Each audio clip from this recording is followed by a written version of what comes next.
Good morning, everyone.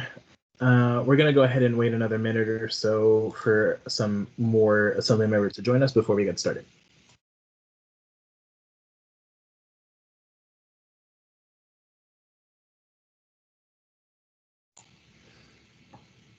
Okay, never mind. We'll get started. Thank you for turning on the recording. I'd like to call this work session to order on innovation, entrepreneurship, and digital transformation during COVID-19. Let's go ahead and start with a roll call, please. Yes, Mr. Chair. Ms. Allard. Mr. Constant. Mr. Dunbar. Here. Ms. Kennedy. Here. Ms. LaFrance. Here. Mr. Peterson. Present. Mr. Perez-Verdia. Mr. Rivera. Present. Mr. Weddleton. Here. And Ms. Zalatel. Here. Thank you. As usual, if members want to get in the queue, please put yourself in the chat or text me if you can't access the chat.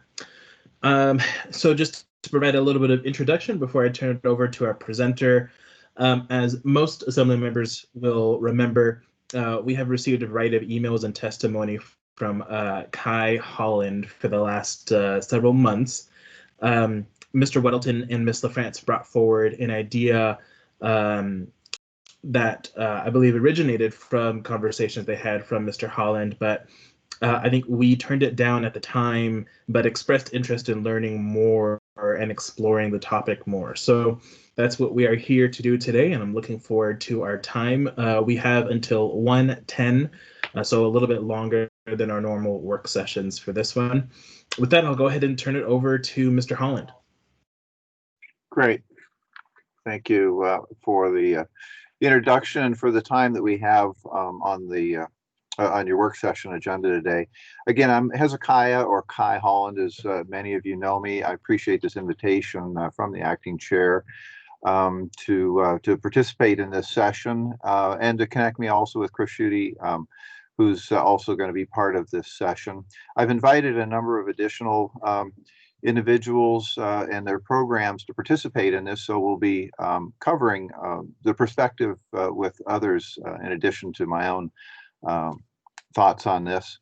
And I hope that this provides you both some examples, some resources, but ultimately I'm hoping that this is going to be a fruitful discussion as we talk about opportunities in the future.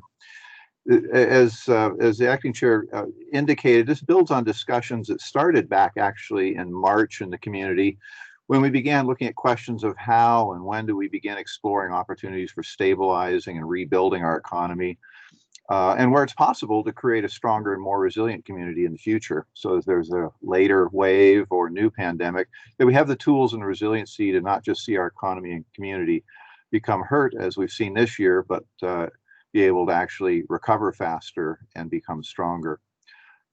As noted, we discussed this in August, and this is a follow-up that is invited to be able to participate in. The focus of this from the beginning has been on how to both help current organizations and businesses affected by the pandemic, as well as the innovators who can see new opportunities to find the support for their intrapreneurial and entrepreneurial work. Said another way, this is an opportunity to consider what a new normal could be and how the current available programs, resources, and experience in our innovation ecosystem can be engaged to support the community this winter to prepare for a recovery in 2021. My life and career in private business education, entrepreneurship, and activism has always been focused on the future. That gets me in trouble sometimes with people who are appropriately focused on the needs of the moment. And I invite you today to meet me in the middle. I know and appreciate that you can bring your experience and knowledge of the difficult times that we've had in our community and it's still facing, but also your vision of the future while listening to and engaging with the stories, resources, and the team that we've brought to this session. So I'm going to try and share my screen here and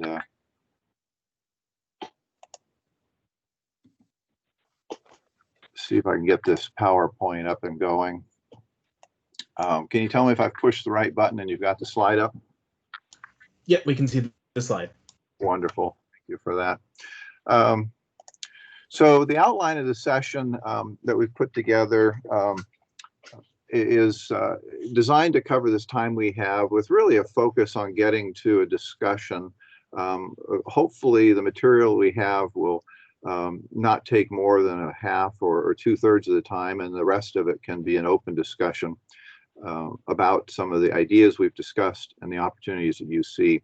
I'm going to cover a few introductory thoughts here. Chris is then going to jump in and cover some of the Municipality of Anchorage activities. Then I've got some stories and content from some of the folks in the community to provide some different perspectives on the pandemic and what's happened. And then we'll dive into looking more specifically at the entrepreneurial and innovation ecosystem opportunities and tools that are there, again, leading to the discussion. The goal of this session and the discussions we've had for almost a month now, I think, since this was proposed by the acting chair, is really to increase the public and private focus and the responses to the pandemic that might speed our recovery and rebuilding in 2021 using the available innovation resources, potentially some of the CARES Act funding that can be used to create capacity and use the technical assistance services and potentially support pilot projects. I'd just like to note, as I'll try to along the way, that there's a tremendous amount of people involved in this. The Startup Week that we just had a couple of weeks ago brought together 31 events around the community focused in on innovation and entrepreneurship, and a wealth of opportunity and really, I think, an optimism about the work that people are doing to develop the opportunities that they see. And we've got teams. The picture I've got here pasted in is just a beginning of the many people. This is from BEI, the Business Enterprise Institute, that are involved in many different facets of providing assistance to the current businesses and entrepreneurs. In a broad framing, the work by McKinsey & Company, and this was one of the referenced materials. It was net background information that was sent out last week, provides a view of the many different ways that governments can look at building resilience and opportunity in their communities. And what we're focused in on today is really moving to that outer circle that you see there. There's been a lot of work that obviously has been done in the last almost 9 months, 8 months now, developing the capability and the capacities needed within the government operations to streamline and work in this new pandemic environment. But there's also an opportunity now to begin working to create a more resilient community as we begin to look for opportunities in learning, new ideas, improving our supply chains, and indeed looking for opportunities to improve our communities. The strategy focus that I've brought to this discussion really has 3 legs. They're complementary, and they all address both what we can be doing with existing businesses as well as new businesses. They stand on the first leg of innovation, looking for new solutions that benefit both our civic and our market economic activities. This is innovations that may benefit our schools, our public services, our healthcare systems, existing businesses, and new venture creation. The second leg of this is entrepreneurship and intrapreneurship. That is entrepreneurial activities that could occur within existing businesses. This is really about creating new business models that identify value propositions, product market fit opportunities, and find the resources to test and launch these ventures, creating jobs and economic benefits. And I'd just like to make reference to the State of the Entrepreneurship report that was issued, I think it's a couple years ago now, by the Business Enterprise Institute, that looked at what was going on in Alaska and found that in the last 5, maybe 6 years, over 5,000 jobs have been created through entrepreneurship. More jobs actually than had been lost in the contraction of the oil and gas industry. And so as we look at this pandemic in particular, and we consider the many people that are out of work, if we're going to create jobs, fundamentally in this country, all net job creation comes through entrepreneurship and intrapreneurship activities. Jobs are not created generally by the large established businesses. They're working on becoming more efficient and ultimately trying to shed jobs. It is entrepreneurship that creates jobs. The data across the country has been consistent, and the report in Alaska has borne that out in our case too. If you want to create jobs, you have to support entrepreneurship. And finally, the third leg of this is digital transformations. We've seen the pandemic has shown us absolutely how vital and how important digital tools are. And I'll show you some examples coming up here on where those digital tools have actually been essential for the success that our businesses have seen. Finally, in terms of the sector focus, in talking with Nils from the Municipal League and others, it's really become apparent that as we look at our recovery into 2021, there's three primary sector areas that we might consider for focus of those three strategies of innovation, entrepreneurship, digital transformation. That is our public healthcare systems. They're under stress now. They'll be under even more stress as we continue to see the combined effect of people that need care, as well as the distribution of the vaccines. We have our tourism industry that needs to be strengthened and potentially even use strategies such as we've seen in Great Barrington in Massachusetts that actually try to figure out how to build COVID-safe communities to attract people to the tourism. And finally, the remote worker strategy, recognizing that we've entered into a period of time where we realize that distance is no longer a constraint on where work is done, both for our local businesses and global opportunities. There'll be others doing some presentations. Chris from municipality will be up here in just a second, as well as Jacqueline Summers from the Health Tie Innovation Program, Nigel from the UA Center for Innovation, Commercialization, Entrepreneurship, Aaron with the 49th SAF, and Alyssa with the Alaska Manufacturing Extension Partnership. Finally, before diving in here, I just want to reflect that the pandemic is not another house burning, boat sinking. There's been a lot of effort sometimes to try and find an analogy, and this pandemic is going to be its own thing. We're going to talk about this for the rest of our lives in terms of the impact that it's had. But more particularly, we have figured out or seen that we're far more vulnerable than we believed in terms of the risk that we had in terms of disruption to our societies. We've seen that the customer service and digital disruption that's occurred is here to stay. These things are going to be part of how we do business in the future. And that our long-term recovery and economic growth is founded really on cooperative innovation projects. There's great examples in the community of where a couple companies have worked together to solve problems. And really long-term, we have to be focused in on three flows of money in our economy that really define our economic growth. That is increasing exports, reducing our imports, and really increasing the velocity of internal activity that we have. When we do this, we strengthen our local economy. And we do it with these digital tools also by engaging ideas, talent, technology, and the capital to make them happen. Finally, it is necessary to also note that this pandemic has also exposed the inequity, inequalities that we currently have in our systems. And it's an opportunity as we begin to think about the innovation entrepreneurial work that we do, that we also give attention to this. So I appreciate the opportunity to take a few minutes to frame some thoughts on this, and the work has been done. I'd like to turn it over now to Chris to talk about the uni activities he's been working with. Thank you very much, Kai, and I appreciate the opportunity to speak just briefly today. Unfortunately, I have to peel away momentarily to go to the weekly health briefing, but I wanted to take this opportunity to share the general framework and philosophy that the municipality has adopted, or I guess you could say appropriated from our partners, Cook Inlet Lending Center. The Assembly has heard me say this many times, but I will say it again. They have been an invaluable partner in our relief efforts related to the COVID-19 pandemic. And during the pilot project earlier this summer, the summary report that they provided to the municipality framed the thinking of how we should be considering our response to the pandemic and beyond through the lens of a three-step or three-phase process. And as you all remember, that is survive, adapt, thrive, with the survival phase essentially being our immediate triage or response to the pandemic and the economic hardships that it's causing. And that takes the form of relief programs and some of the other specific projects that all of you have been a part of or have approved.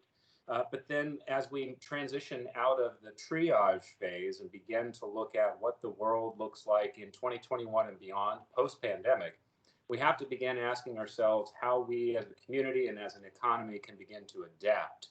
And the adaptation phase is one that we're very excited about. And many of the participants today, we've talked about this as one of the most exciting opportunities that will come from the pandemic, the ability to pivot and adapt not only our individual businesses and individual sectors, but largely adapt our thinking of what economic development is for a community as we transition into the next year. And then looking beyond that, as the economy begins to adapt and change, we also have to look at ways that we can support a thriving growth of this new adapted economy. And so I just wanted to put that framework on the table for the Assembly again. It's one that we have largely adopted and been following here at the municipality. We are heavily focused on the survive phase, but now is the time to begin the conversation and the paradigm shift to get to the adapt phase. And I'm very excited that you all will get a chance to hear from Kai and the rest of this team about some of the adaptations that are forthcoming and why that's important. So that's all I really wanted to say. Kai, I'll hand it back to you. Thank you so much. All right. Thank you, Chris. I'm going to bring back up the slides now. So what I want to move to next is take just a few minutes and share some stories. Some of these are a few slides, some are a couple of videos that will, I hope, frame some of the activity going on within the innovation and startup community. The first example I wanted to bring up really was touching on the innovation theme. This is ALPINE Fit. Many of you have probably already heard this story, but I just want to highlight this work. This is a local manufacturer founded by Jennifer, who has been manufacturing base layer clothing in a shop over off of Arctic Boulevard.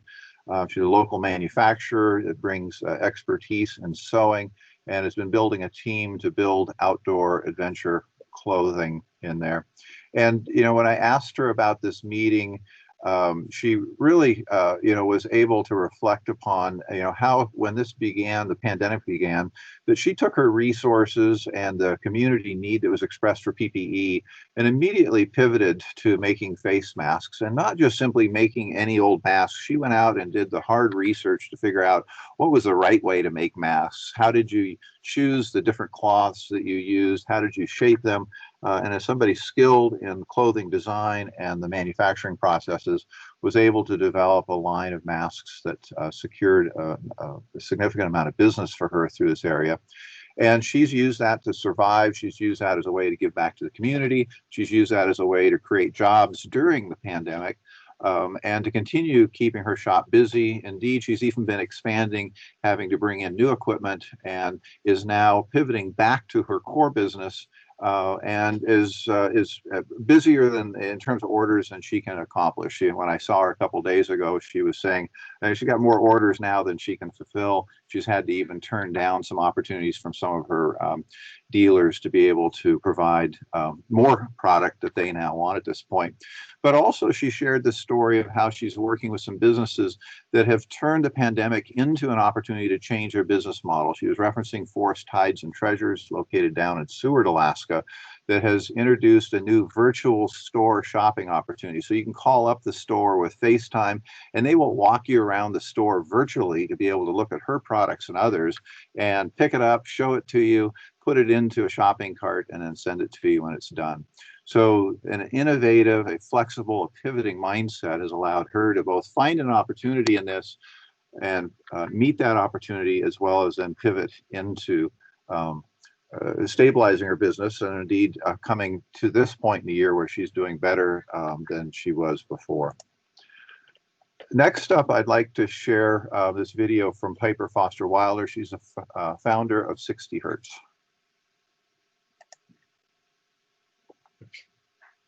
Hi, I'm Piper Foster Wilder, and my company is 60 Hertz Microgrids. We are a computerized maintenance management system software, CMMS, and we were born in Alaska because Alaska has one of the highest penetrations of microgrids globally, and also one of the longest operating experiences with microgrids, and so it was a good place for our maintenance software to come from.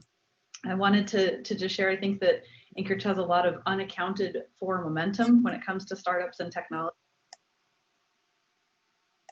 entrepreneurship, and innovation. I think most of us are under the radar, but certainly with one of the highest penetrations of female entrepreneurs, which is substantial. A fact that some of you may be aware of is that female-led enterprises, according to Crunchbase, which tracks venture capital investment in companies, female-led enterprises account for only 2.8% of VC invested in 2019. And I'm so grateful that my company and Heather's Choice and Pandere and perhaps some others that we know are contributing to this statistic, which per capita in a municipality, particularly a remote place like Alaska, is highly unusual, really a lot to be celebrated, and I think speaks to the buttressing support of ecosystem builders in our community, not least of which Kai Holland. Speaking to how the pandemic has impacted our company, in this case, it's been a positive. There is more and more need for remote digital tools since people can be face-to-face less frequently. And that's certainly one for 60 Hertz. I think the best success story to reference, however, was a grant that Launch Alaska helped us secure through the Navy for a quick response ventilator subproduct. So we've been hard at work developing that over the last months, and have had a wonderful collaboration with Alaska Native Tribal Health Consortium, researching with their biomedical technicians, biomed department, and facilities management, and is a subproduct that we'll be bringing to market in January.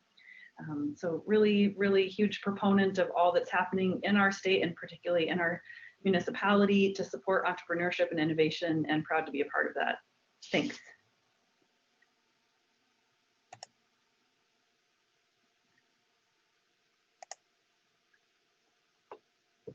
Great. And as I move on to another video from Laura, I just want to do a brief check and just ask, is that video coming through okay on your end? Felix or anybody? Yes, we were able to hear it just fine. Perfect. Thank you for the feedback. Okay, I'll continue on. This is now a message from Laura Oden, from a founder of Pandere Shoes, a local company. Both 60 Hertz and Pandere Shoes are interesting stories from my perspective also because they came out of startup weekends. That's an entrepreneurial program that we offer periodically here in Anchorage. I've been involved with 7 or 8 of them now. And they're a place for people to come together, share ideas. And in both cases, out of that weekend came teams, collaborations, and both companies have been through an iterative process using our different tools in the entrepreneurial ecosystem to pitch their ideas, find funding, build their teams, build their business models, and find business on here. So really exciting stories about the capacity we've had to be able to create businesses. And here's a message from Laura. Hi, my name is Laura Oden, and I'm one of 3 Alaskan women that founded Pandere Shoes. We make expandable footwear for people who have medical conditions or swelling or can't fit into off-the-rack shoes. Our company has a mission to give people their mobility and their dignity back so they can walk and feel better. And we were very affected by the pandemic this year. Our factory in Portugal got shut down because of COVID. Our shoes were delayed by 2 months and they showed up right at the end of the season. We had our $126,000 line of credit frozen right at the moment when we needed to access it. And digital advertising costs have gone through the roof as a result of e-commerce demand.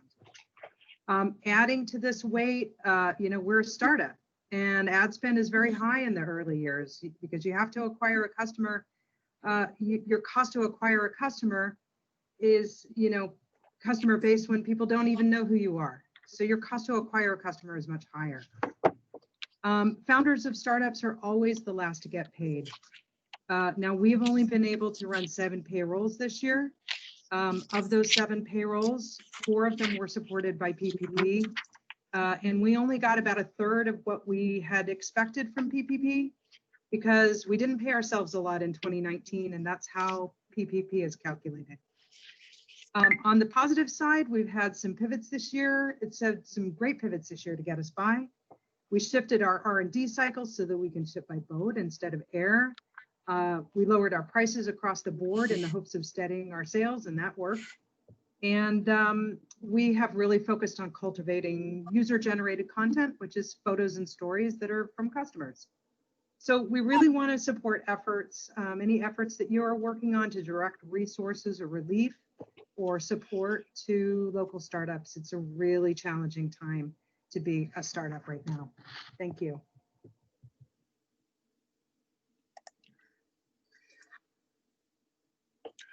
Great. Next up in the vein of entrepreneurship is Heather's Choice. Heather Kelly is the founder of this local business. It's manufacturing its product also off of Arctic Boulevard. And the pandemic, I met with them and also her partner Brad in here. And this is another example of a company that has actually thrived during the pandemic.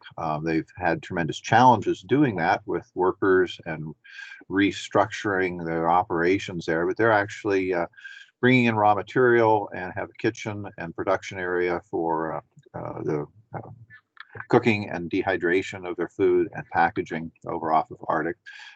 They, in March, when this pandemic hit, saw their sales go up by a factor of 10 over the forecast that they had. They're having their best year ever.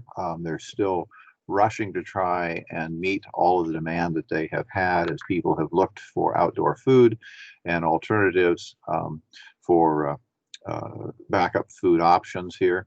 What she also mentioned here that was critical was that they would never have been able to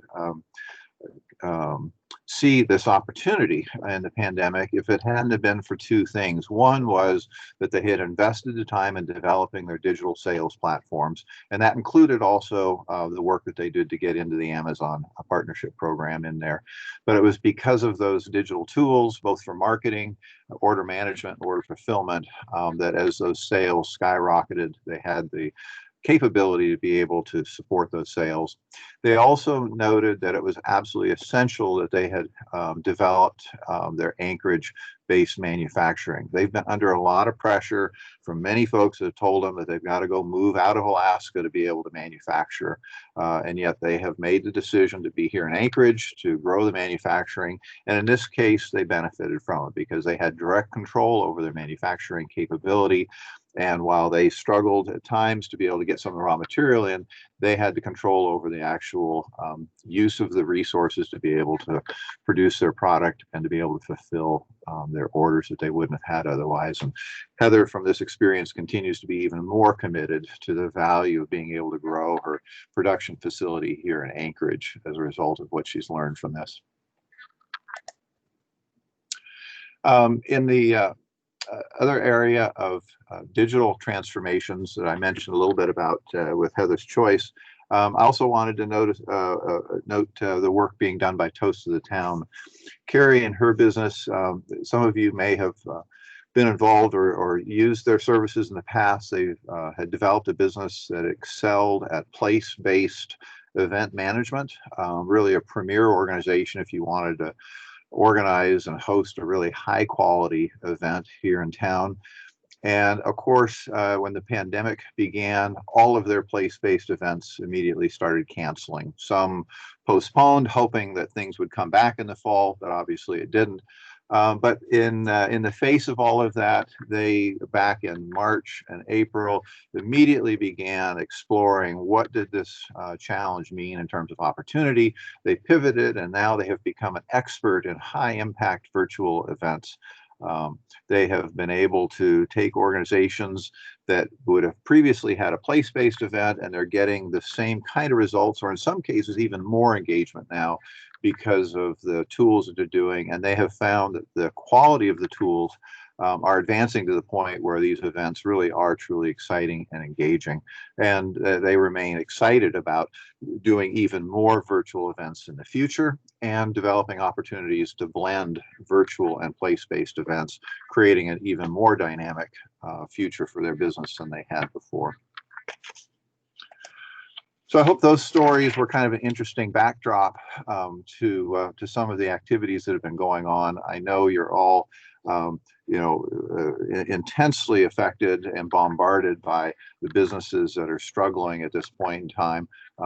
But I also want to, relate that there are businesses that are pivoting, finding opportunity, they're adjusting, and in some cases even thriving at this point in time. What I want to do now is move into some discussions with some of the other participants in this session and bring in some additional voices here. And I'm going to do that in kind of 3 steps: the innovation, then we'll go on to entrepreneurship, intrapreneurship, and then digital transformations. And we'll move through those 3 sections, and then we'll shift into some discussion. But certainly along the way, if you have questions for these presenters, I would encourage you to bring those up. So we'll begin with innovation. This really is an area that looks at new ideas and opportunities. A lot of times these days we talk about the use of design thinking tools. These are tools that really ask us to understand the customer experience, the empathy, to be able to advance our innovation thinking. And this applies both to existing businesses as well as potential new ventures.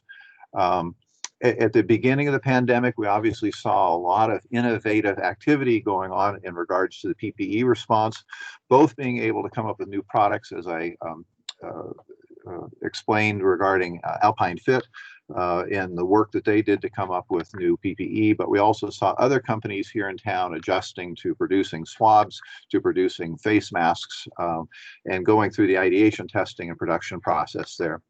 We've got other tools that we can bring into this area. We have challenge contests that could be used to be able to engage students or community members.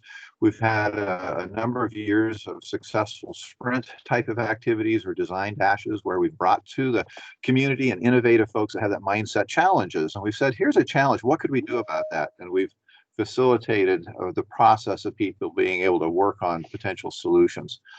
We've seen innovative work by folks that have looked at how to create branding and programs around COVID-safe tourism destinations. Great Barrington, I mentioned earlier, Joe Grumbach is here in town working at BEI and shares the work that they've been doing there to actually go into stores and help them redefine the sales process and identify their businesses with bugs, because they want to be perceived as a safe place to go to protect their tourism opportunity.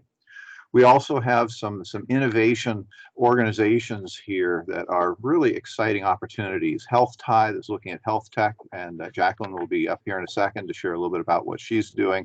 We also, of course, have Launch Alaska working in the energy sector that also is looking at water, transportation, energy type of uses. We have Alaska Ocean Cluster that is working right now on building an exciting new studio program here in Anchorage related to the blue or ocean economy. And we have in Alaska, but overlapping with South Central, Spruce Root that works in the Southeast and Southwest, really focusing on tourism and sustainability type work. So tremendous capability, experience, and programs that are here. And I'd like to turn it over to Jacqueline briefly to share a little bit about her work with Health Tie, and then we'll do a little deeper dive with Nigel in a second. So I'll stop sharing my screen, and Jacqueline, if you'd like to pop on, it'd be great. All right. Thank you, Kai. And thank you, Acting Chair Rivera. It's a pleasure to be here today and to be a part of this conversation. So my name is Jacqueline Summers. I'm here as the Managing Director of Health Tie, a brand new nonprofit that's helping match late stage startups with Alaskan healthcare organizations. By working together, we're able to lower costs and increase access. I also have a couple of other roles. I work at the Business Enterprise Institute as a contract specialist with the PTAC program. And then I've been involved in the entrepreneurial ecosystem growth over the last 5 years. And many of my colleagues here today have also been involved in that. So I believe I'm here mostly to really share about what's possible when you combine the creative energy of entrepreneurs with Alaskan organizations, and HealthTay is really an example of that. Many of the people on this call, Aaron, Kai, and Nigel, have been an active part of trying to grow HealthTay, and over the last couple of years, what we've shown is that by highlighting what innovations are out in the entrepreneurial world in healthcare that Alaskan organizations might not know about, can come here and improve what they've been able to do. So many organizations, especially if they're outside the hospital settings, are usually the last to adopt many innovations. And so by highlighting what they're going through, we're able to show both the need that's in the community that needs to be addressed, but also working with entrepreneurs and healthcare, we're able to show what's possible. So over the last 5 years, or since January, I've been able to launch 5 pilot projects in Alaska. And I know that with some of you, I've previously shared a slide deck that have highlighted those, but just as a reminder, those are with DSP Hire, which is technology to help people who want to provide the care that to those that are elderly or with disabilities and in their home. That came directly out of a sprint that Nigel was talking about, or rather that Kai was talking about. Nigel Sharp worked with us to look at a problem, do a deep dive, and out of that we realized that technology could help make that process easier. And I'm so pleased to tell you that DSP Hire has recently been funded partially by the state of Alaska to be launched in 2021. It's in beta version now and should be more widely available, and that will have an immediate direct impact on trying to address needs that Alaskans have every day in trying to get people into their homes to care for their loved ones that are disabled or need assistance. Another one is Motivo that helps create opportunities for people who need to be licensed to be therapists or counselors to then move through the hours that they need to be supervised in order to become supervised. And that's, I was able to partner with the state of Alaska business licensing to allow that. We started that prior to COVID, but the impact right after with COVID has been phenomenal. So now, right when we need more therapists and counselors, there's actually a virtual way for them to get that licensing in order to provide the service. Another one, a locally grown one, is Step Away. It's an app that a UAA professor has developed that actually helps people who want to moderate their drinking. They could either abstain or they could lower their drinking if they have problem drinking. And I was able to connect them with Recover Alaska, which is an organization that supports other direct services for alcohol and substance abuse. They were able to now allow anybody in Alaska who would like to download this app can go to the Recover Alaska website and do that. So again, with COVID, because people aren't able to do the face-to-face and direct support services, they're now able to do it virtually. Another good example is Zinnia TV, and this is actually this is specialized programming for people with Alzheimer's and dementia. This is such a wonderful example because it's an early stage startup that I met. Kai and Nigel helped host a COVID tech weekend in April. This was a nationwide and worldwide event in which we all came together and looked at problems. I met an entrepreneur there who has developed a technology to specifically for people with Alzheimer's and dementia. We asked them to come to present to us, and now the Alzheimer's Resource of Alaska is actively using it in their community. And that's a resource right when people need it most.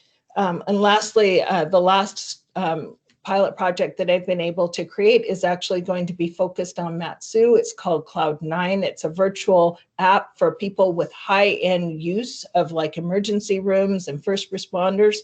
What we'll be able to do is provide care on a more ongoing virtual basis. They'll have an app on their phone. If they don't have a phone, they'll be given one, they'll be given data. And if they need care, they can directly call in and use this and stay connected with their care teams. And hopefully by staying connected to their care teams, they'll be able to get assistance before it's a crisis, before a fire, perhaps the firemen need to be called, or maybe the emergency responses need to be called. So what I would like to really share is that it really doesn't take a lot to do a lot.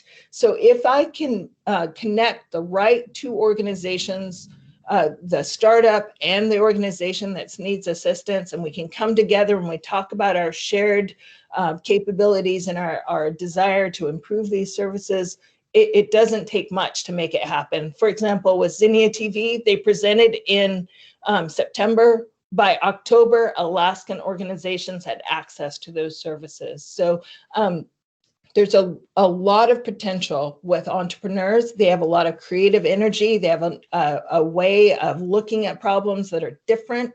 And I think they could be leveraged in our community to really make the things that we're needing right now improve. So thank you very much for this opportunity. And what I'd really like to do is have an ongoing conversation with you and others on this call as to how we can work together and use these sorts of examples to do more. So thank you very much.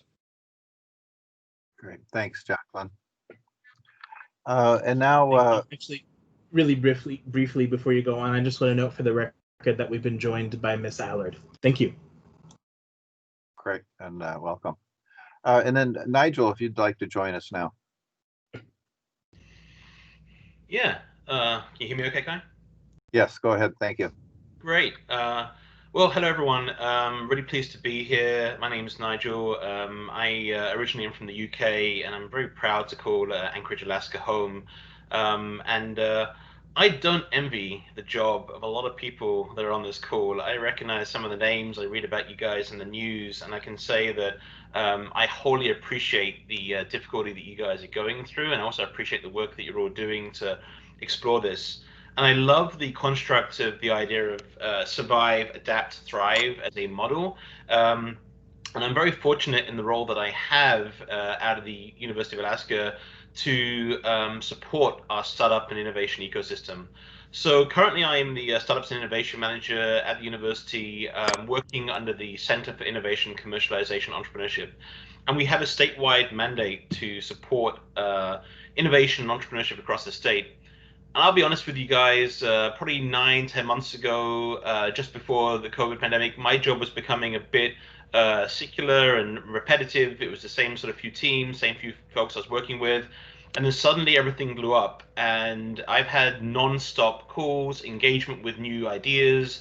And, you know, in times of disruption, there are those who put their heads in the sand and hope for it to go away, and there's others that look up and go, wow, there's some opportunity to be had here. How can I make the most of this, take advantage, and look forward? So I'm very fortunate that I get every single day to hang out with folks who are both optimistic about a future and also visionary about the the opportunities that Alaska has. I've got a couple of slides I'm going to share a little bit around the innovation ecosystem work that I've done prior, and I'm happy that during Q&A to take further questions and talk more about it. Now, Microsoft Teams sharing, let's see how this goes. I'm going to try sharing a screen, see if that works. So move this over here. All right. So Center Ice, already introduced that. Going to skip on from that. So big challenges are really a critical ingredient for innovation, and I can't overstate this. And I'm so pleased you've got such great folks on the call today. I noticed that my prior boss, Christy Bell, is somewhat of a visionary economic developer. And she had the good graces of bringing me into the ecosystem and allowing me to operate and try out doing some of this stuff. So I did a lot of this under her guidance, and permission once upon a time, and I've gone on to continue doing that within sort of the university and the community communities across Alaska. And I'm really glad that we have folks like Kai and Alyssa and Jacqueline on today, because they are stalwarts of the entrepreneurial ecosystem and huge components of that. So what we did is, over the last few years, we've been rapidly accelerating a number of different open innovation programs and projects and events. And some of you on the call have either seen these, been at these, judged at these, so on and so forth. And some of you may not be familiar with any of these, in which case, you're about to get a quick deep dive in some of the activities that have been going on. So this used to be my door at the Business Enterprise Institute's office when I used to work out of an office and not a bedroom, but there we go. And it was, it was great because I used to sort of collect posters from the various events that we hosted, and we've sort of been ramping up and doing more and more of these types of activities, even during the COVID times where there's been, obviously a move to virtual activities. But it is exciting to see the amount of different challenges and problems we have in Alaska. And that's probably not something you guys usually hear, but it is very much the driver for my work and everything I do, is that the bigger the problems, the bigger the challenges, the more excited I am to get out of the bed in the morning and try and put together some activities for those. So sort of touching back historically, some of the activities we did were things like the Ocean Technology Innovation Sprint was one of the very first sprint activities, open innovation sprints that we did. And, Kai's talked about these as sort of tools. And I want you guys to think about these as, these are kind of just inception points and creation moments in the community where we brought together new different stakeholders to look at a challenge or an opportunity in the community and come together to explore those. And this was one of the sort of, starting components of the Alaska Ocean Cluster, and the work then sort of grew out from that. And it was very well received. We ran this for multiple years, and has helped breed new startups and new teams across Alaska looking at things around the blue economy. And then we sort of adapted and took those sprint programs and started tackling on different challenges. And this is one I'm going to come back to in a second. But the Alaska Seeds of Change project, which many of you are probably familiar with here in Anchorage, which offers mental health support for youth who are somewhat either displaced in society or having certain challenges, to also operate an indoor vertical growing farm, is a really fascinating project, run under the Anchorage Community Mental Health Services, and yet sort of seeing that they were at a critical moment and a juncture where they were struggling to operate their business. And now this is a common story during the pandemic, but at that time, their business model wasn't quite making sense for the impact they needed to be having, and they needed to do some pivoting. And pivoting is a word that we use in startup land to mean that, the external environment changes, and for them, the funding environment had changed, and they needed to take a step, from one side to another. And this is, we'll go back into that in just a second. And that growth space activity then evolved into a second version of growth space, which you've just heard about the result of, which is really, the health type program that Jacqueline is now masterfully leading. And the growth space catalyzer that we initially did was bringing together stakeholders involved in direct support innovation, i.e. folks engaged in sort of caregiving in the community and looking into sort of the healthcare space, and bringing together a number of different stakeholders to start mapping out and utilizing these innovation tools to rethink a problem that just seemed so wicked to solve. And we use that word intentionally, but it really was a set of problems that, just aren't easy to do. And that's the challenge with why I don't envy the work you guys do. You work in this really complex society, and the only thing that's guaranteed for all of us is that change is going to happen, and change is really hard to adapt to. And the scale of change that we're seeing in 2020 is clearly unprecedented for at least my lifetime, and I'm sure in many of ours. And therefore, the opportunity that comes out of that and the mindset shift that's needed to sort of really look at that in an opportunistic way is drastic, to say the least. So, Health Tech came out of that growth space catalyzer and is now growing forward, and it's super exciting to see companies now getting funded and growing in Alaska and from outside of the state, coming in, working to help us innovate and solve some of our most pressing health challenges. We're having the same in folks in the blue economy, and things like this could be done for sectors that Kai's already mentioned, like tourism, and other sectors that are really suffering and struggling right now, like, for example, the restaurant, hospitality sector, etc. And I'll touch on just one program that we sort of culminated on. This was about a year back, actually end of 2018. And we ran a couple of different pieces of this, but the Innovation Dash, and we brought together stakeholders across utilizing the Anchorage Museum as kind of our host spot, but developing out challenges that were centered around things that you guys are all familiar with here in Anchorage. So we were talking about opportunities that related to organic materials collection, i.e. composting, and that wasn't an easy group to sort of bring together a bunch of innovators to think about how do we launch a composting program in a town so far north in the world, as well as looking at things like autonomous logistics and transportation and what's happening there with autonomous driving vehicles and trucking. So, looking at disruptive elements as well as nuanced elements of how community can sort of grow and thrive, as well as we looked at like opportunities around exploring winter tourism. So we had this really diverse set of challenges that were brought together. And what we did is we put them all in the same pack and had them sort of ideating and iterating on these ideas together. And out of that, we've seen new businesses form. We've seen new programs and projects actually get funded in the municipality and grow forward. And most importantly, we've taught some skill sets around design thinking, the innovation mindset, and just all broadly under a growth mindset that we can look at challenges as opportunities and find ways to explore out of them. And as I said, this tool set is becoming more apparent, more readily relevant right now as we go forward. So adopting an innovation mindset catalyzes technology industry. I don't need to tell you guys that technology is a core component of seeing long-term economic development and growth for the state of Alaska. If we ignore what's going on around the rest of the world, I don't know how bright the future is, but I do see a lot of opportunity, and we are a unique place in the world with a unique set of challenges that is very opportunistic. So Kai, depending on time, I did have a very quick video to show from the Growth Space program.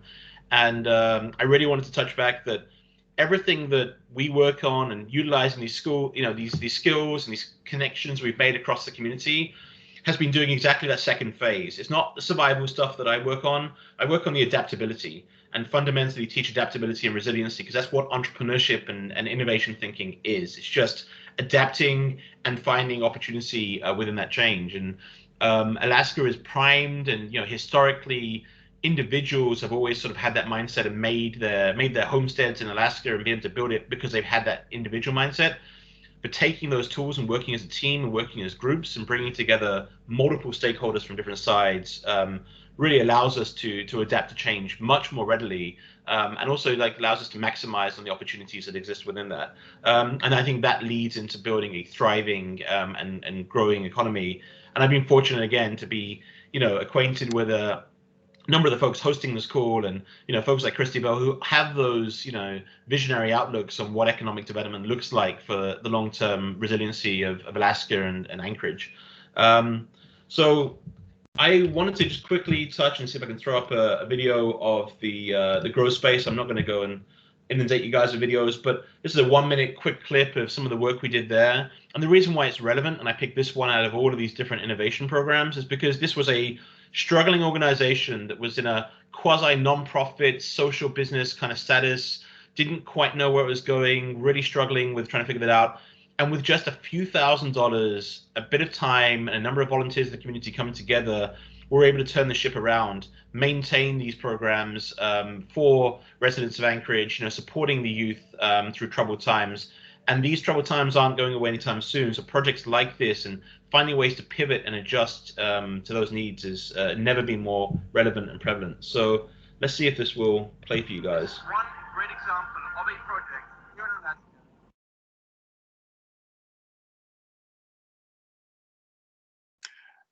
Nigel, I think we're missing the sound. When you do your screen share, there's an extra button you have to click to get the computer sound to come through. You may want to stop the share, reshare it, but look for that little slider when you do the share.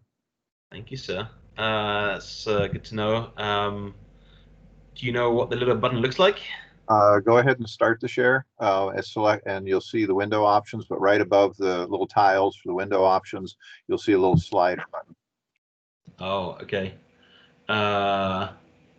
Include system audio. There we go. All right, let's try that again. This is one great example of a project here in Alaska that has an incredible social mission, but still is in need of finding a better business model. Here, the time is now for Alaska to really embrace social enterprise.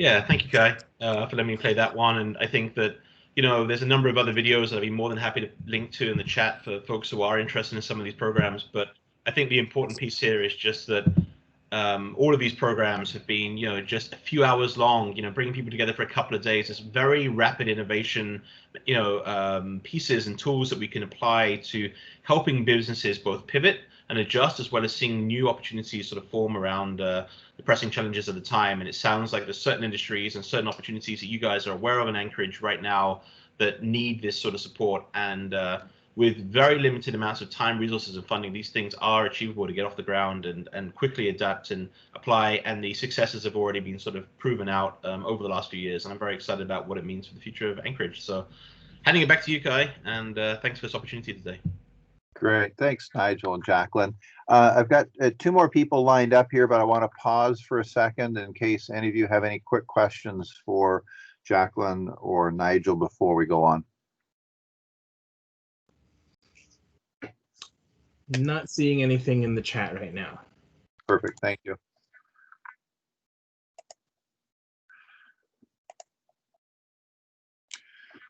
So we've been talking about some of the innovative type programs. We're going to shift a little bit now to talk a little bit more about entrepreneurship and intrapreneurship. These activities really get into the opportunities to build collaborations, do business planning, pitch events, finding funding, and so on.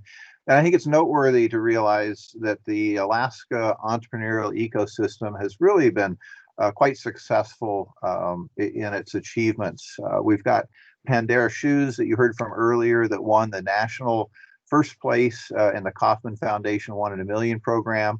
We've got Vertical Harvest Hydroponics located here in Anchorage that won the National Future Farmers Entrepreneur of the Year award. We've got the Medforia group that came out of the nationwide COVID startup weekend this past spring that came in as the top team for People's Choice and a finalist, I think second place in the program, and other awards that have been provided even around the circumpolar area, like 60 Hertz you heard from that won the Far North Entrepreneur of the Year award.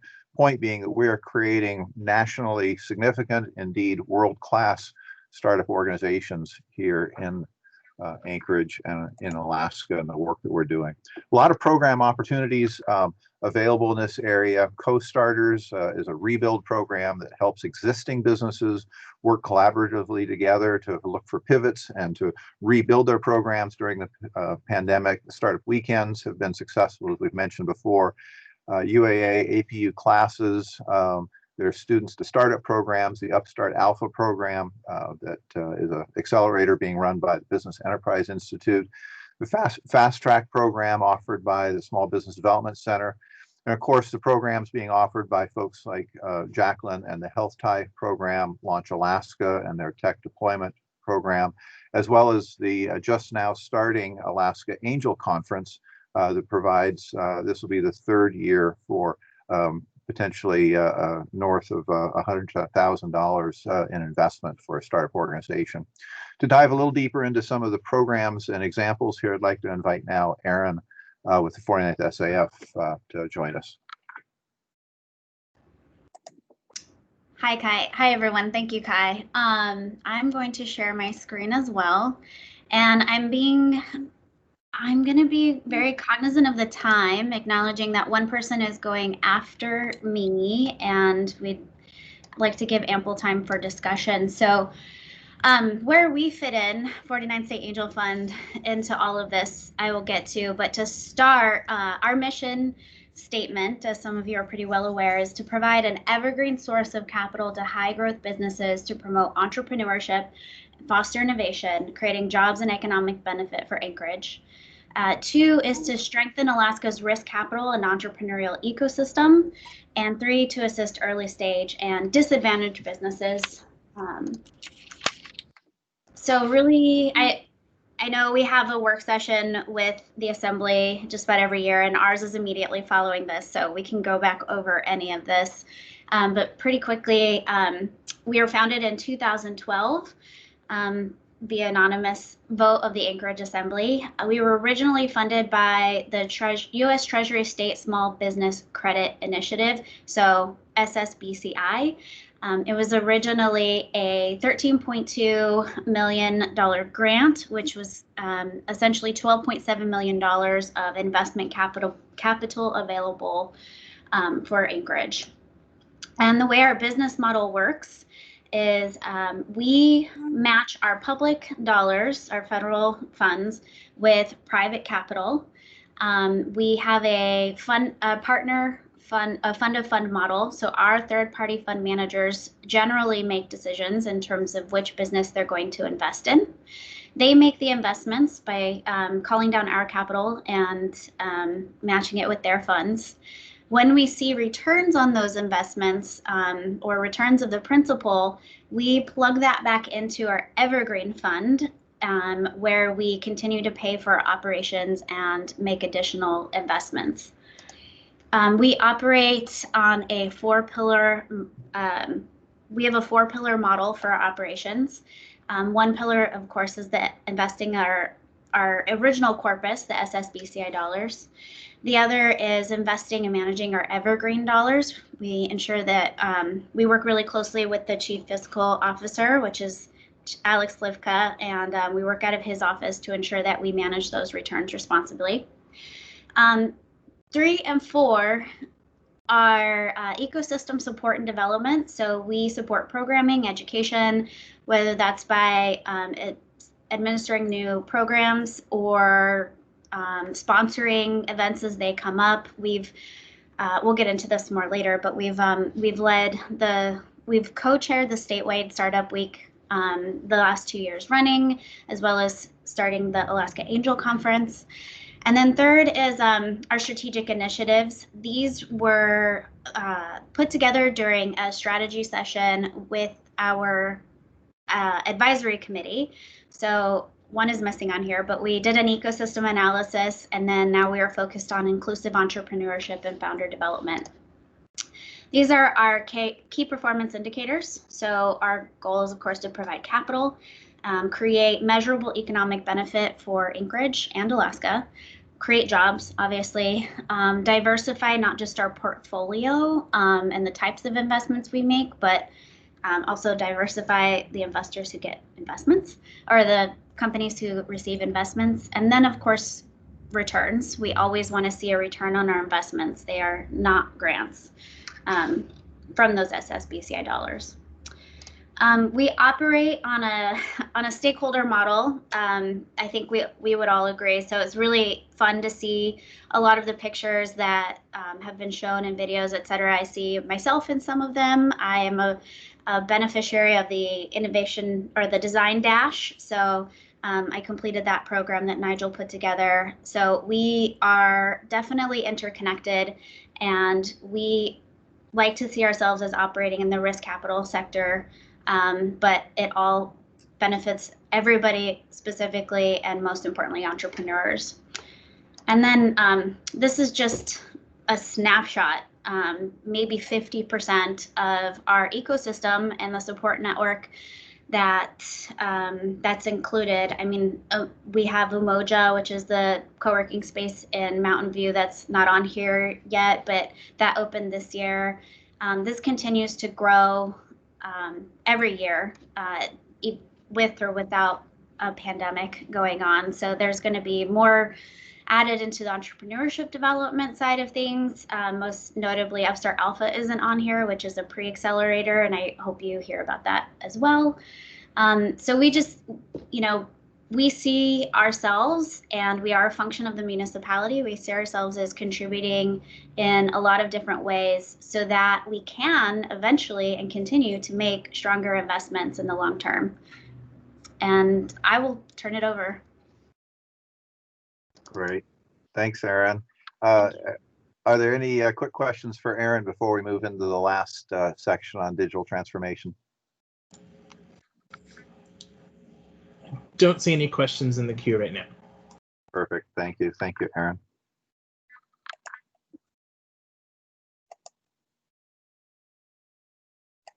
So the third area is the area of digital transformations.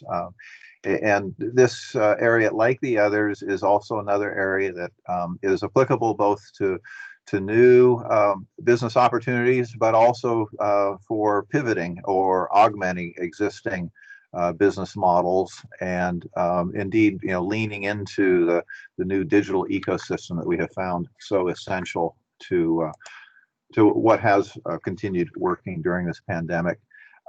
There's a number of programs in here, some of which I've mentioned earlier with the work like Heather's Choice and how important it was for them.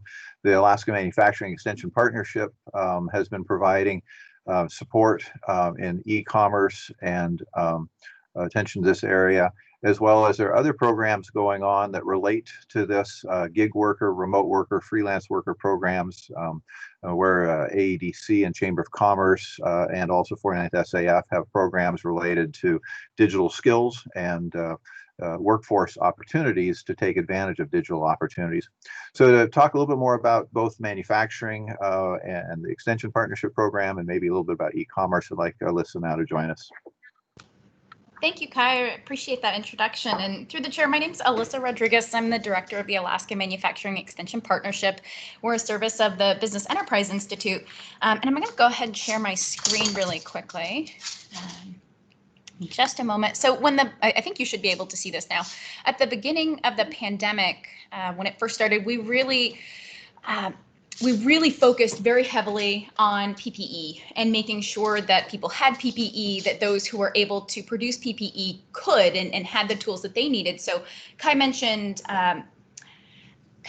ALPINE Fit earlier. They were one of the businesses that we worked with in making sure that they had what they needed in order to be able to create PPE and meet the needs of whether they're healthcare providers or businesses, et cetera. And so we really focused on, I'll click on this real quick so you can see one of the things that we did.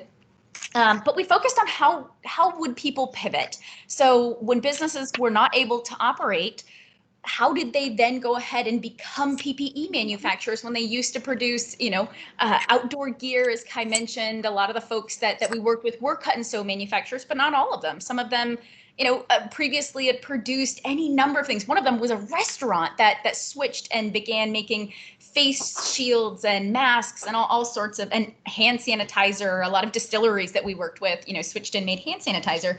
And so we worked to get them the patterns that they need. What were the specifications that they needed in order to be able to do that?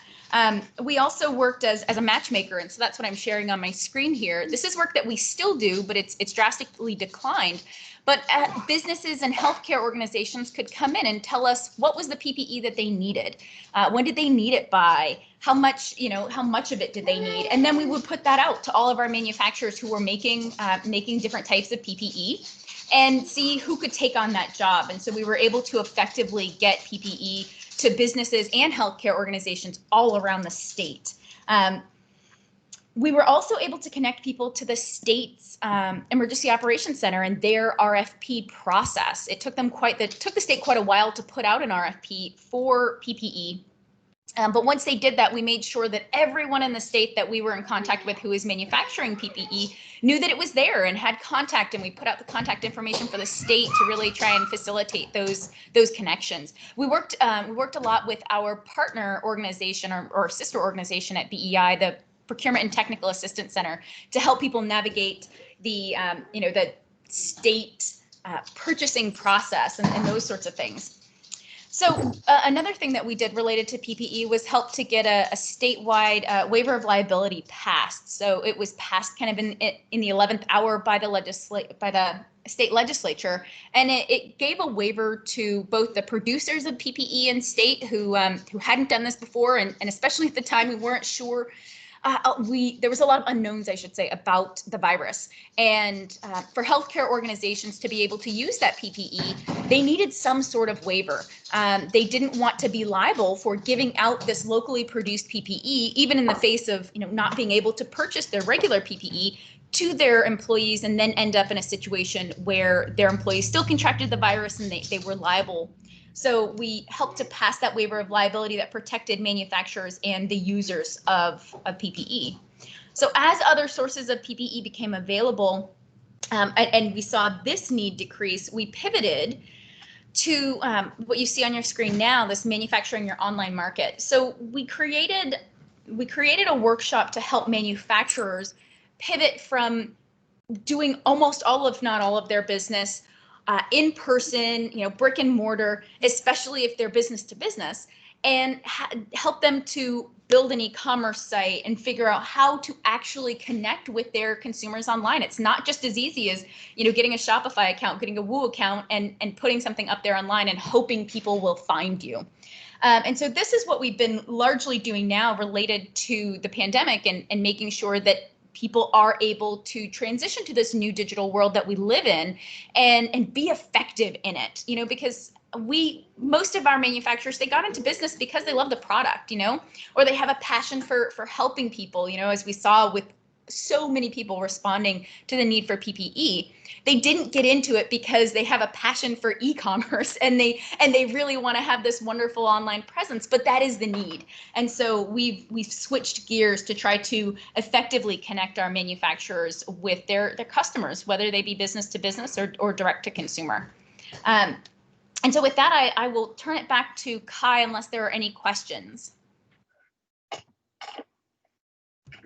Great. Thanks, Alyssa. Yeah, I will try to stop sharing my screen. Here we go. Thank you.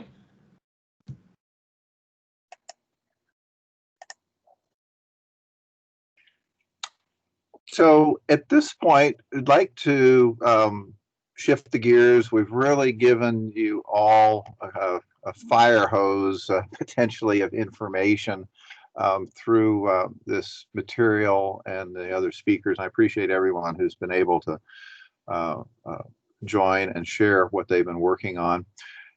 In addition to potentially questions you may have of individuals and specific programs that we've shared, there's really kind of 4 questions that we'd love to potentially explore with you. Essentially, a little bit about what's working in your experience that you might want to share and make sure we're aware of, or just let others with the Assembly know about.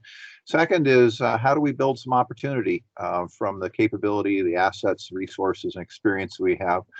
Third is, are there specific challenges that you're aware of that we might want to focus in on? And fourth is, what can we do to coordinate some of the activities? So framing it a little more detailed, that first question, what's working? What have you as Assembly members experienced personally or seen regarding businesses pivoting, adapting, and maybe even thriving? What are stories and examples? What are you seeing that we can build on and support? I'm curious if any of you have anything that you could share regarding that. Or questions for some of the other presenters or material. Yeah, thanks for the discussion questions. Ms. LaFrance? Thank you, Mr. Chair. And thank you, Kai, and all the presenters for this information and taking the time to meet with us today. I really appreciate the information and that all you've been doing too to keep things moving and finding new opportunities during this really challenging time. Actually, I had a question. Well, first, what I think is working well, as a consumer, I love the digital options for local shopping and have been really excited to see some of the smaller businesses too have sites that are just as convenient to use as, I'm just going to say it, Amazon. And I'm curious about, as far as what challenges have been involved in the cost that to businesses to adapt digitally. And I know Elisa talked about some of the support through the Manufacturing Institute, but could you talk a little bit about, I mean, just what that's been for those businesses who've had to adapt in terms of cost and time frame, and if there are some that haven't been able to do it and why that might be? Thanks. Alyssa, do you want to pick this up? I've also got a couple thoughts there. I'm not sure if you got it. Sure, happy to. So through the chair, I appreciate the question. So, I mean, it really depends on how many products you have and kind of how big you want to go. You can get, a Shopify account or a Woo account, something like that, relatively cheaply. There's always those add-ons. So, depending on what, if you use PayPal or those sorts of things, it can, every time someone makes a purchase, there can be a small part of, of what a business would normally get that kind of goes away. It's the same when restaurants, use DoorDash and those sorts of things. There's all those little additional costs that kind of come off and eat into your margins. So our program in particular that I just referenced is $400 per business. And we have, been looking around. We've gotten some sponsorship from different folks to be able to offer it for free. Fairbanks is one of those examples. And so, we've tried to make it as affordable as possible, and really are just kind of trying to look to recover our costs on that. But even that can be a burden for some businesses. For some businesses, especially those who are really struggling and need to pivot, that $400 might be too much. And so that's just to learn how to do it. But in terms of if they've got the knowledge and the skill, or are willing to sit down with YouTube long enough to figure it out, the actual investment can be relatively cheap in terms of the cash value. The time is where it's going to eat into a lot of people, especially for small businesses that might have only 3 employees. The time investment to go online can be really challenging. Getting quality pictures of all of your products can be challenging. And particularly from a manufacturing perspective, one of the other challenges, not to belabor the challenges, but when you have a product that's custom, if we think of some machine shops or different businesses like that, where a lot of the work they do is custom, you can have a really wonderful tool on your website called, a custom quote generator. Those are fantastic, but they take a lot more time and effort to be able to program and develop a custom online quote generator. So there are lots of great ways to pivot and go online, but there are also, it doesn't come without a cost. And you bring up a wonderful point to point that out, that it's not as easy as just kind of flipping a switch. You have to invest that time and money to make it happen. Did that answer your question? That did. Thanks so much. I appreciate it. And if I could just amplify one point on that, this is really an issue largely of technical assistance and helping guide a company thinking through where is the appropriate and what is the appropriate digital tool to employ. It's not a brick and mortar project that has a lot of significant capital expense. But it is one of finding the resources. I'm thinking of even simple things like a thread that we had on Facebook startup group where somebody's saying, hey, I need help finding a digital phone option. Well, they were crowdsourcing that because there's so many options, it can be hard to navigate. So this is really an issue of technical assistance, guidance, and being able to share experience to be able to help a business owner assess their needs, and the options, and then to work through the technical hoops and hurdles to try and get something set up and working. Thanks, Kai. And thank you, Mr. Chair. And Mr. Chair, I have some other broader questions, but I can hold on those. They were pertaining to some of, like, for example, what does it mean to unleash a learning revolution, and just some questions about the business models, but I'll hold on those for now. So thanks. Thanks. Ms. Kennedy? Thank you, Mr. Chair. Thank you all so much. The presentation has been absolutely just really interesting and definitely has my attention. And I really am not sure exactly how to answer your questions. That's something that I'm going to think about for a while. But the thing that kind of struck me, though, is that knowing that there is so much going on and so much that people would like to do in this community, I was kind of comparing it to our a recent ordinance that we had, where we were basically approving a lot of money, millions of dollars. And one of the concerns was, well, don't we have anybody here at home that can do this? Do we have to send all this money to the lower 48? And that made me wonder if we have a lot of things going on that we're really not aware of. So are there things that the municipality, we're just overlooking, or people don't really realize that there's a major funding source, I guess, if you will, within the municipality in terms of the services and things that the municipality would require. So are we missing, is the municipality missing a lot of these opportunities? And if that's true, how do we fix that? How do we have the ability for the municipality to encourage these businesses, as well as allow these businesses to develop and thrive because they are connected to providing services for the public? How can we kind of foster a little bit more of an opportunity there for everybody? Thanks. I guess through the chair, what you're touching on here, I think, is a really significant point, and that is that the innovation ecosystem is dependent upon there being some sort of synergy, if you will, between those that have needs and those that have the capacity to meet those needs. And there has to be a forum or a mechanism by which they're brought together, that those challenges, the opportunities are there, specifically regarding, the municipality and potentially projects and opportunities that are there. It's really vital that through the contracting process and even the project development process, that the opportunity to support the development of the capability and the capacity to competitively be able to provide the solutions becomes part of the process of taking that project, that need, and then bringing it out to find fulfillment opportunities that are there.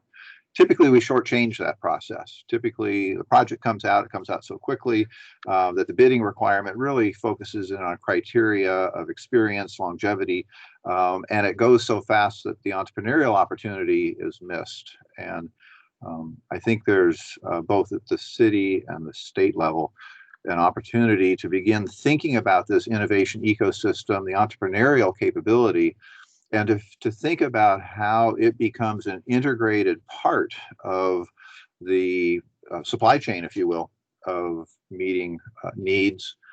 But it does require a little bit of proactive work in identifying, curating those opportunities and working with companies to be able to competitively provide a solution there. It gets back to those three fundamental economic drivers that we have to be focused in on. One is, how do we create more businesses that are creating exports that bring money back in? How do we reduce our export activity by being able to do more that we can do here locally? It drove me absolutely nuts here about 2 months ago to get a phone call from a firm in Florida that was calling me to update the state of Alaska's Department of Transportation database of vendors. And why it took a company in Florida to call me up in Anchorage to update an Alaska database was nutty. But that import substitution is the second piece. And then the third one is just increasing the velocity of local activity.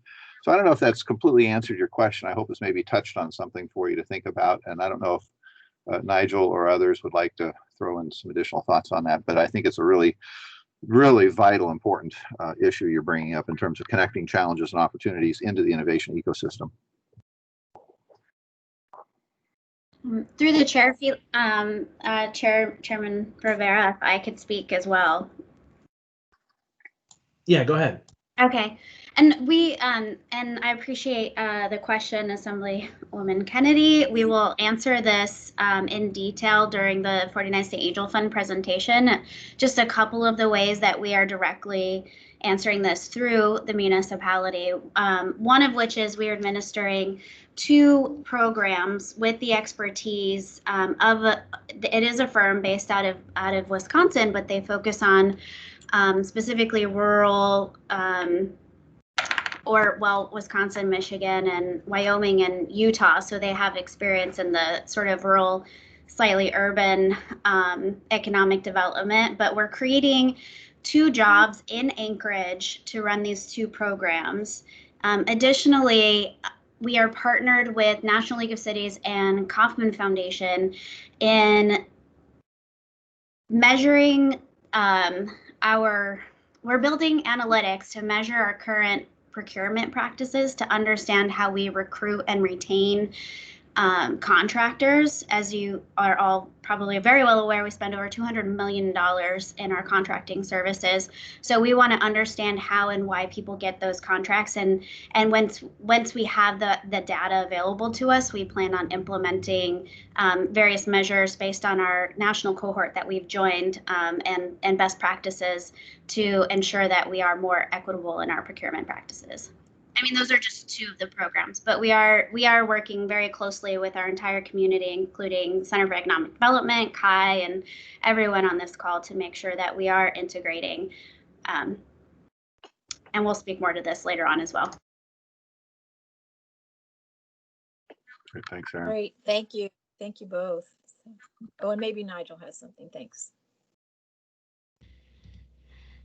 You know, I'm interested in hearing some more questions. To be honest, I'm enjoying the questions, but you know, I just want to get everyone in the sense that all of this is great, and you know, capacity building and the communication pipeline that Kai's talking about between linking these stakeholders is all key. But fundamentally, you know, within all of this, there's also the opportunity to see new things born, things that we haven't yet imagined, and therefore I want to also throw that out there, that the opportunity to create high growth, meaningful companies that can be, you know, globally competitive from Anchorage has never been more prevalent than right now, when there is disruption and the pot is being stirred up, you know, around the entire world. There's opportunities for new players to emerge and grow, and 2008 showed that across the nation, with companies like, you know, Uber and Airbnb being born back from 2008. And you know, where we are right now is that we have opportunities to think forward in building out a society that offers globally competitive startups that, you know, are fundamentally the job creators for the ecosystem. And I think for the Assembly, I would just encourage you all to be mindful that every dollar that gets put into this, there is already plenty of data that shows you get a much higher, a great return for those dollars that are put in back towards, you know, job creation, growth, and the economic development that happens, as well as a diversification of economic development through this. But I'm not the expert to be speaking about it, just I know it's an opportunity. So. Thanks, Nigel. Chair Rivera, it's getting really close to 1:10. How would you like to finish up this time that we have? Yeah, thank you. So I think what would be helpful is if you could email out those questions to each of the Assembly members. I think, like Ms. Kennedy stated, most of us will probably want some time to mull over the questions and think about them more. But I'd like to use the remaining time we have, and I'm okay extending for like 5 minutes or so, to see if any other Assembly members have questions or comments that they would like to make. I know, Ms. LaFrance, you said you had some questions. Maybe do you want to go now and ask some of those questions you had? Thank you, Mr. Chair. Sure. I was actually going to ask about next steps, and I understand that getting feedback to the questions, and I saw Kai in the chat about what does each district citizens need to support new job creation, new ventures, assistance to existing venture innovation and entrepreneurship. And I'm guessing that's something you could probably provide some really great feedback for District 6, given your role and involvement. But right now, I guess, Mr. Chair, given the time, I would like to know more about ways in which we as a legislative body can support these efforts. I know you had mentioned allocating CARES Act money should there be future funds available. But if you could talk, you know, a little bit more about how you see the role of the Assembly and legislative piece that'd be great. Thanks.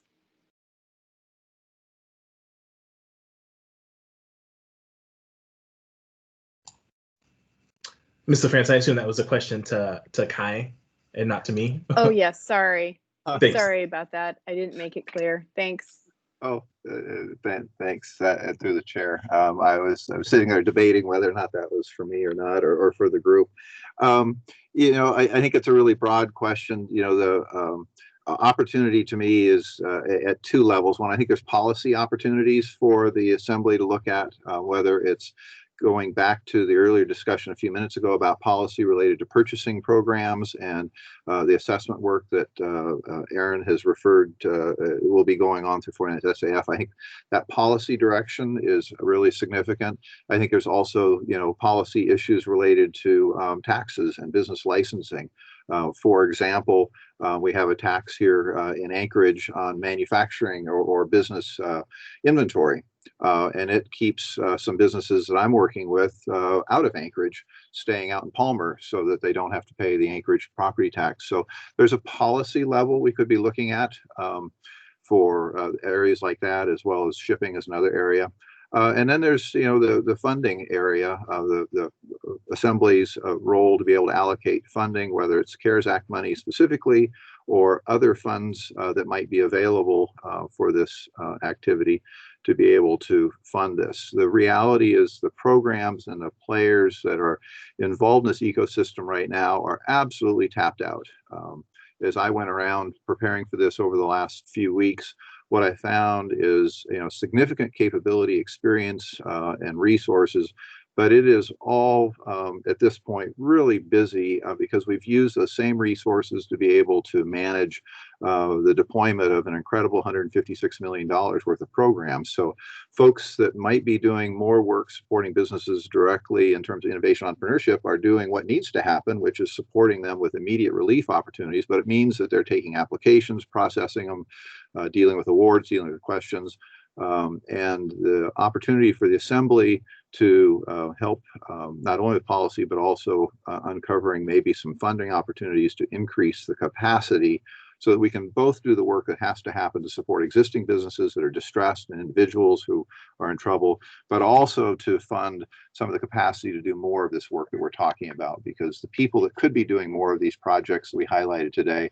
are really pretty buried right now in immediate relief. And I think the intent that I'm interested in, and you heard from Chris at the beginning, is how do we begin shifting the allocation of some of our resources, albeit maybe minor, but how do we shift some of those into creating capacity to recover faster, to recover better? So I look forward to opportunities to explore your question in more detail, but I hope that's the beginning of an answer, but I'm really myself interested in exploring it further with you. Thanks, Kai. Thanks, Mr. Chair. Thank you. Are there any other questions or comments before we wrap up?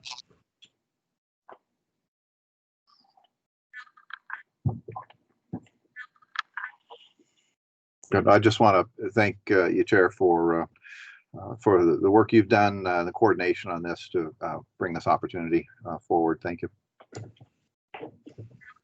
No, thank you, Kai, for doing all the work and bringing folks together. This has been a wonderful presentation, and I think there are a lot of wheels turning, I would imagine, in Assembly members' heads right now. So hopefully this will bring some interesting ideas that we can, if Congress passes some additional federal stimulus, can bring to bear to really help survive, adapt, and thrive, as Mr. Schutte likes to repeat. With that, I'm going to go ahead and end this work session, and I will see everyone again at 1:20.